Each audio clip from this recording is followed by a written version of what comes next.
দেশে চলে যাবে। ইন্না লিল্লাহি ওয়া ইন্না ইলাইহি রাজিউন। আরে বাড়ি যাওয়ার জন্য টিকিটও কাটলো, বাজার সদাই করলো, বাড়িতে আর যেতে পারলো না।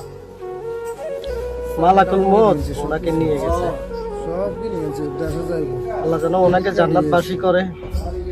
উনি একজন সৌদি প্রবাসী, ওনাকে যেন আল্লাহ জান্নাতবাসী করে এই দোয়া করিয়েন আপনারা। আর ওনার যে সাই সামান আছে, যারা ওনার কলিগ, তারা ইনশাআল্লাহ ওনাকে অতি দ্রুত দেশে পাঠিয়ে দিবে এবং যে সাই সামানগুলো আছে এগুলিও দেশে পাঠাবে। আল্লাহ যেন ওনাকে বেস্ত নসিব করে।